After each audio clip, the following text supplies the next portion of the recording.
Selamun Aleyküm ve Rahmetullahi ve Berekatuhu. Peygamberimiz Aleyhisselatu Vesselam'ın tuğan ayı kelip jitti. Rabi'ul Avvel ayı, Mevlid ayı. Bırıngıdan Mevlid ayın Tatar halkında ayrışan, ihtibarlı bulup, ayrışan Peygamberimiz Aleyhisselatu Vesselam'ını salavatlar, dualar, selamlar bilen, vaazlar bilen iske alatırgan bolalar idi. Hatta Ramazan ayından alıp, Mevlid ayı ikinci orunda targan bereketi boyunca Tatar halkında. Hem onun Kur'an'dan delilleri var. Peygamberimiz Aleyhisselatu Vesselam'a ingen Kur'an'da Allah Teala ayta: "Euzu billahi mineşşeytanirracim. Bismillahirrahmanirrahim. Ve ma kana Allahu liyuazzibahum ve ente fihim." Sadakallahu azim. Allah Teala Kur'an'da ayta: "Şundan da Allah Teala öz gazabın, öz gazap degen bir neticesin jibermez. Sin Allah arasında bulganda" deyip Allah Teala haber ite. Demek Peygamberimiz Aleyhisselatu Vesselam bizning bilan yanaşa bulganda biz Allah Teala'nın rahmeti bilan, bereketi bilan mul bulabız. Hem Allah Teala Kur'an'da da ayta: "Euzu billahi mineşşeytanirracim. Bismillahirrahmanirrahim.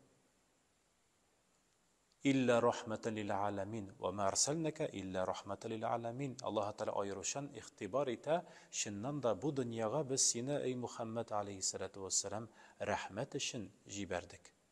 Rahmet için jiberdik hem özünün onlar arasında bulup vaazlar silep Allah Teala'ga indep naşarlıklardan tıydırıp sen Allah Teala'nın rahmetin onlarga jitkezesin inşallah.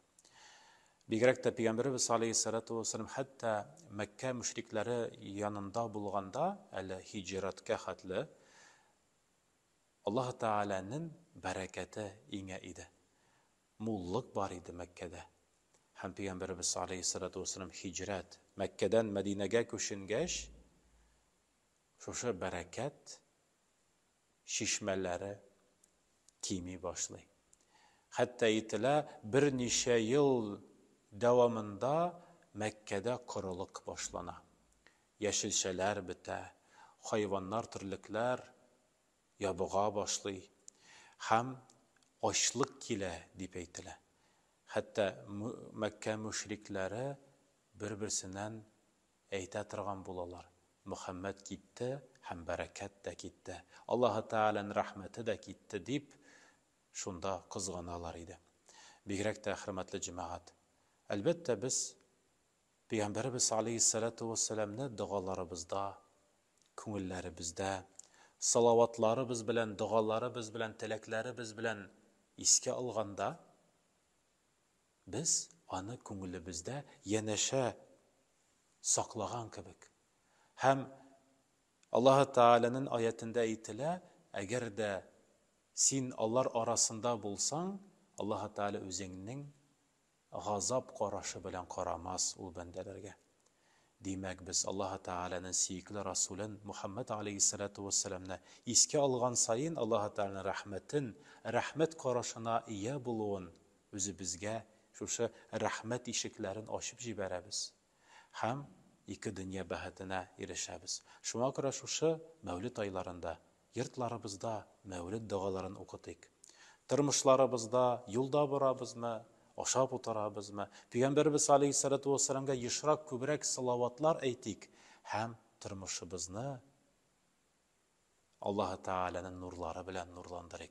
Mesela Peygamberimiz Aleyhisselatu Vesselam meşhur hadisinde eyta: "Kimdekin men salli aleyye aşaran, kimdekin mini 10 mertebelen salavat bilen iske alsa, sallallahu Teala bihi aşara." Allah Teala özü şu bendene distelegen mertebelen iske alır inşallah. Bereketin arttırır. Şuna göre tırmışlarımızı, günlerimizni, tünlerimizni Peygamberimiz Aleyhisselatu Vesselam'ın iske alıları bilen, salavatlar eytüleri bilen, duaları bilen hem bizge iretken kengişlerin tırmışta aşırığı bilen, yani tırmışta kullanığı bilen biz nurlandırık Allah Teala'nın iksiz şiksiz rahmetine iyi bulduk inşallah. Esselamu Aleyküm ve Rahmetullahi ve Berekatuhu.